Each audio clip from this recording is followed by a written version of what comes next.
Lemon leaf creation தயாரிப்பில் நீலம் productions Ranjith வழங்கும் அசோக் செல்வன் சாந்தனு நடிக்கும் ப்ளூ ஸ்டார் ஜனவரி 25 முதல் திரையரங்குகளில். 36 வருட அனுபவம், 23 கிளைகள் கொண்ட சுற்றுலா நிறுவனம் ஸ்ரீ முருகன் டிராவல் ஏஜென்சி. தொடர்புக்கு sreemurugantravel.com. குறைந்த விலை, நிறைந்த தரம், தங்கள் தேவைகள் அனைத்தும் ஒரே இடத்தில். ஜெயச்சந்திரன். யாரை கூப்பிடுவீங்கன்னு எனக்கு தெரியும். நிகில் முருகன் உட்பட்ட பத்திரிகை மற்றும் ஊடக நண்பர்கள் எல்லாருக்கும் என்னுடைய பணிவான வணக்கம். அவர் தான் அப்படி ஆரம்பிங்கன்னு சொன்னார் எனக்கு. டீன்ஸ் இதனுடைய அந்த லேட்டஸ்ட்டு ஒரு படம். நான் முதல்ல மற்ற ஃபங்க்ஷனுக்கெலாம் போகும்போது நிறைய ப்ரிப்பேர் பண்ணிட்டு போவேன், என்ன பேசுகிறதுன்னு சொல்லிட்டு. என்னுடைய ஃபங்க்ஷனில் அந்த ஃபங்க்ஷனை நான் எப்படி பண்ணுறதுங்கிறதே எனக்கு ஒரு பெரிய ப்ரிப்பரேஷனாக இருக்கும். ஒரு 3 நாள் தொடர்ந்து இதையே பண்ணிகிட்ருப்போம். தமிழ் சட்டையை பார்த்துருப்பீங்க, நீங்கள் தெரியும். இது வந்து கலைஞருடைய அந்த 100ஆண்டு விழாவில் பேசுகிறதுக்காக ஸ்பெஷலாக தச்சு எடுத்துகிட்டு போனேன். சில மேடையில் நமக்கு வாய்ப்பு கிடைக்காது. நம்ம உள்ளூரில் வந்து பெரிய ஆளாக இருப்போம், வெளியூருக்கு போனோன்னே அங்கே கொஞ்சம் முதலிடம் கிடைக்கிறதே கொஞ்சம் கஷ்டமாக இருக்கும். அந்த மேடை அந்த மாதிரி தான், ரொம்ப ஷார்ட்டாக முடிக்க வேண்டியிருந்தனால அந்த வாய்ப்பு எனக்கு கிடைக்கல. அதனால் அந்த சட்டையை வந்து நான் இதுக்கு போட்டு போனேன். நான் மட்டுமே இல்லை, பெரிய பெரிய ஸ்டார்ஸ் உட்பட பார்த்தீங்கன்னா வேறு ஒரு இடத்துக்கு போய் முதல் வரிசையில் நமக்கு இடம் கிடைக்குமாங்கிறதே ஒரு பெரிய பிரச்சனையாக இருக்கும்.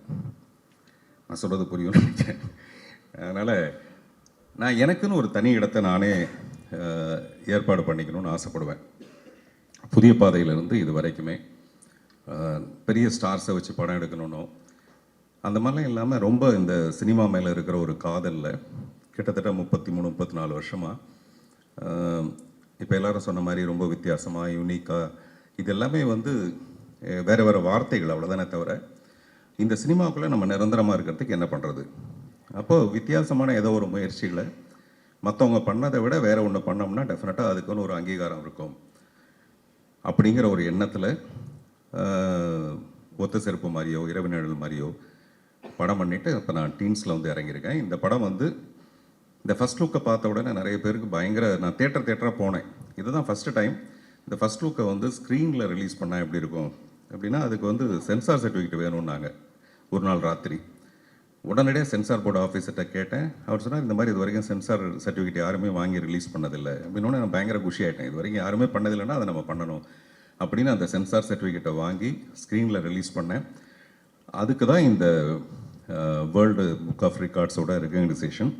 அதுக்கு ரொம்ப நன்றி மிஸ்டர் கிறிஸ்டோஃபர் டெய்லருக்கு.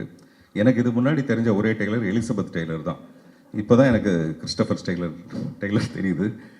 அவர் டெய்லர் கொஞ்சம் லேட் பண்ணிட்டார் போல இருக்காரு, லேட்டாக வந்திருக்கார். நீங்கள் யாராவது ஒருத்தர் அப்புறமெல்லாம் ட்ரான்ஸ்லேட் பண்ணீங்க. மேடம் அவர்களுக்குமே என்னுடைய நன்றி, என்னுடைய நண்பர் விவேக் அவர்களுக்கு நன்றி. இந்த படம் நான் செய்கிறதுக்கு ரொம்ப முக்கியமான காரணம், எனக்கு முன்னாடி பேசின திரு கால்டுவெல் வேல் நம்பி அவர்கள், தம்பி ரஞ்சித், இன்னும் 2 பேர் இருக்காங்க, மிஸ்டர் பாலா சுவாமிநாதன், டாக்டர் பிஞ்சு ஸ்ரீனிவாசன். இவங்க ஒரு 4 இந்த நண்பர்கள். என்னுடைய இரவு நிழலுக்கும் அவங்க தான் தயாரிப்பாளர்கள். அதில் வந்து ஒரு மிகப்பெரிய லாபமாக அந்த படம் அமையல. ஒரே லாபம் எனக்கு என்ன பெரிய சந்தோஷமாக இருந்ததுன்னா, ஒரு சிங்கிள் ஷார்ட் ஃபிலிம், உலகத்தில் இது வரைக்கும் யாரும் முயற்சி பண்ணாத ஒரு நான்-லீனியர் ஃபிலிம் நான் எடுக்கணும்னு ஆசைப்பட்டேன். அதுக்கு பின்னணியில் பேஷன் யாருக்கு வேணாலும் இருக்கலாம், கனவு யாருக்கு வேணாலும் இல்லை. கண் இருக்கிறவங்களுக்கெல்லாம் கனவு இருக்கும். ஆனால் அந்த கண்ணுக்கு ஒரு ஒளியாக அந்த படத்துக்கு பின்னாடி பொருளாதாரமாக இந்த ஒரு 5 நண்பர்கள், டாக்டர் பிரபாகரன் ஒருத்தர் இருந்தார். அந்த படம் வந்து மிகப்பெரிய வெற்றி அடைஞ்சு மிகப்பெரிய லாபமாக, இந்த உலகமே எப்படின்னா பணம் மட்டும்தான். உலகத்தில் பணத்தை விட பெரிய விஷயம் நிறைய இருக்கும், ஆனால் அது எல்லாத்தையும் பணத்தால் தான் வாங்க முடியும். அப்படி தான் பணத்துக்கு பின்னாடி ஒரு பெரிய கூட்டம். இப்போ சமீபத்தில் ஆயி பூரணம்னு ஒரு அம்மா தன்னுடைய 7.5 கோடி ரூபாய் நிலத்தை கல்விக்காக ஒரு பள்ளிக்கூடத்துக்காக எழுதி வச்சாங்க. நான் அவங்கள வந்து ஃபோன்லேயே அவங்க காலில் விழுந்து கும்பிட்டேன். இப்படிப்பட்ட மனிதர்கள்லாம் பார்க்குறது கஷ்டம்ன்ட்டு. என்னை விட அதிகமான பேஷன் வந்து திரு கால்டுவெல் வேல் நம்பிக்கும் ரஞ்சித்துக்கும் இருந்ததுனால தான் மறுபடியும் இந்த டீன்ஸுங்கிற ஒரு படத்துக்கு அவங்க தயாரிப்பாளர்களாக வந்திருக்காங்க. இப்போ இந்த படத்தை என்ன விலைக்கு விற்க முடியும், எவ்வளோ லாபம் வரும், அது எதுவுமே அவங்களுடைய எதிர்பார்ப்பு கிடையாது. என்னுடைய கனவுக்கு ஒத்துழைக்கணும், அவ்வளோதான். ஸோ அதனால் அவங்களுக்கு காலத்துக்கு நான் நன்றி சொல்லலாம். அது இந்த படம் வந்து பொருளாதார ரீதியாகவும் ஒரு பெரிய வெற்றி அடையுன்றது என்னுடைய நம்பிக்கை. காரணம் வந்து இது ஒரு குழந்தைங்களை வச்சு நான் பண்ணுற ஒரு படம். 13 குழந்தைங்களை வச்சுட்டு குடும்பத்தோடு பார்க்கக்கூடிய எந்த எக்ஸ்பெரிமெண்டல் முயற்சிலாம் இல்லாமல், பட் அட் த சேம் டைமில் நீங்கள் பார்க்குற ரெகுலரான ஒரு ஃபில்மாக அது இருக்காது. அந்த மாதிரி ஒரு படம் பண்ணியிருக்கேன். இந்த படத்துக்கு வந்து ஒரு பக்க பலம் திரு கேமி கேரி, இந்த படத்தோட சினிமாட்டோகிராஃபர். நீங்கள் விஷுவல்ஸ் பார்த்தீங்கன்னாவே தெரிஞ்சிருக்கும், அவர் ரொம்ப பிரமாதமாக இந்த படத்தை பண்ணியிருக்காரு. அடுத்து இசை. நான் இது வரைக்கும் ராஜா சார் கூட ஒர்க் பண்ணியிருக்கேன், ரஹ்மான் சார் கூட ஒர்க் பண்ணியிருக்கேன், சத்யா சார் கூட ஒர்க் பண்ணியிருக்கேன்.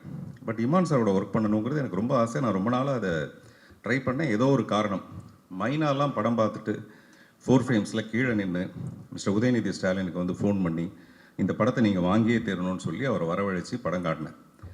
அவர் இப்போ சொன்னார், ஒரு காதலிக்கு தான் இந்த மாதிரி பண்ணுவாங்க. என் காதல் அங்கேருந்து ஆரம்பித்தது இமான் மேலே. அப்போ ஆரம்பித்த காதல் அது இது வரைக்கும் நீண்டு இப்போ தான் நாங்கள் 2 பேரும் ஒரு கல்யாணம் பண்ணிட்டு குடும்பம் நடத்துகிற லெவலில் ஒரு 7 பிள்ளைங்க பிறந்திருக்கு. நான் சொல்கிறது 7 பாட்டு. இத்தனைங்க நாங்கள் நிறைய நைட்டில் ஒர்க் பண்ணுறவர் கிடையாது அவர். அதனால் எங்களுக்கு ஃபஸ்ட் நைட்டாக இல்லாமல் எல்லாம் ஃபஸ்ட் டேவாகவே நடந்துருந்துருக்கு இவ்வளோ நாளாக. அதில் எனக்கு அவர் மேலே இருக்கிற இப்போ நான் ராஜா சார் கூட ஒர்க் பண்ணிவிட்டு ரஹ்மான் சாருக்கெலாம் ஒர்க் பண்ணிவிட்டு நான் நிறைய பேரோட இருந்து வாழ்ந்துட்டு வந்திருக்கேன் இல்லையா. அதனால் எனக்கு தெரியும் ஒவ்வொருத்தர் என்னென்ன பண்ணுவாங்க, இமான் சார் எப்படி ஒர்க் பண்ணுவாருன்னு. என்னை விட ஒரு 10 மடங்கு 12 மடங்கு அந்த லிரிக்ஸ் மேலே ரொம்ப பயங்கரமாக கவனம் செலுத்தி, இந்த லிரிக்ஸ் வந்து தேயாமல் அந்த பாட்டு எவ்வளோ சிறப்பாக வரலாம். அப்புறம் அவரே சொன்னார், நானே கொஞ்சம் விட்டுட்டா கூட அவர் விடாமல், அல்லது அவரே விட்டால் கூட நானும் கொஞ்சம் விடாமல், அந்த மாதிரி 2 பேரும் ரொம்ப ஒரு பியூட்டிஃபுல் தம்பதிகளாகவே நாங்கள் இந்த படத்தில் வாழ்ந்திருக்கோம். ரொம்ப ரொம்ப சந்தோஷமாக இருந்தது. நான் அடுத்த படத்துக்கு வேறு மியூசிக் டைரக்டர் நான் முன்னாடி நினச்சிருந்தேன் இந்த படம் ஆரம்பிக்கிறதுக்கு முன்னாடி. இப்போ இந்த நினப்பு இப்போ மாறிப்போச்சு. அது வந்து அவர் ஏற்படுத்தின ஒரு விஷயம். அவர் அதை நினச்சி அவர் எதிர்பார்த்து செய்யலைனா கூட இப்போ எனக்கு ஒரு பயங்கர ஈடுபாடு. இன்னும் ஒரு 10 பாட்டு. அப்புறம் இப்போ இந்த படத்தோட பேக்ரவுண்ட் ஸ்கோர் எப்படி வரப்போகுதுங்கிறது எனக்கு ஒரு பயங்கர க்யூரியாசிட்டி. இமான் சார்கிட்ட வந்து எனக்கு ரொம்ப பிடிச்ச விஷயம், அவர் வந்து ஒரு சிறந்த தந்தையாக இருக்கார். இப்போ அவர் பேசும்போது கூட அவர் மட்டும் இல்லை, அவருடைய தந்தையும் அப்படி தான் 3 குழந்தைங்களும் நல்லா இருக்கணும்னு வேண்டிக்கங்க அப்படின்னு சொன்னார். அதோட அர்த்தம் என்னன்னு எனக்கு தெரியும் நல்லா. நானும் 3 குழந்தைக்கு அப்பா தான். இமான் சாருடைய அப்பாவை வந்து நம்ம இந்த நேரத்தில் ரொம்ப பாராட்டணும். இந்த படம் பண்ணுறதுக்கு ரொம்ப முக்கியமான காரணம் அவர். என்னெல்லாம் ஒரு மியூசிக் டைரக்டருக்கும் நமக்கு நடுவில் என்னெல்லாம் பிரச்சனை வருமோ அந்த எந்த பிரச்சனையும் வராமல் அவர் பார்த்துக்கிட்டதுக்காக அவருக்கு நன்றி. அவருடைய 3 குழந்தைகளும் சிறப்பாக இருக்கணும்.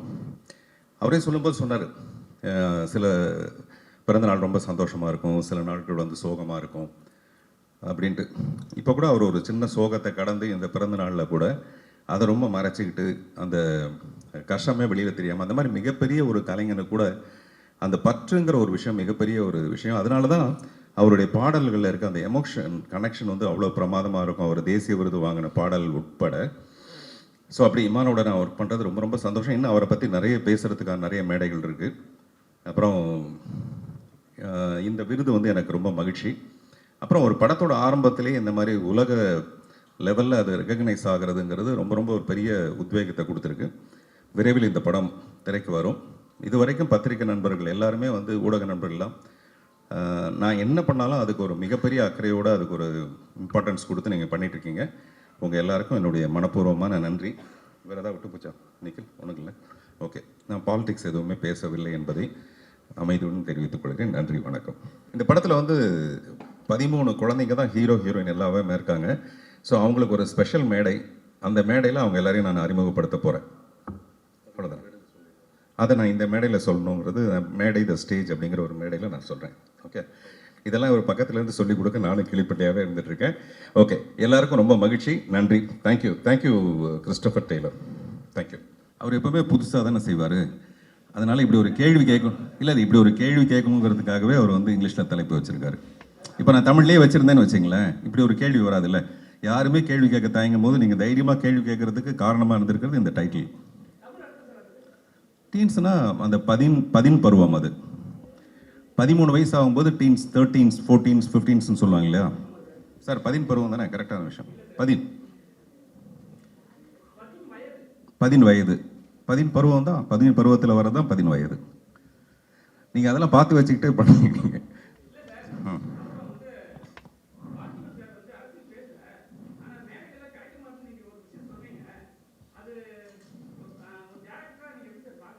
எதை? இல்லை நான் அப்படி சொல்லலை.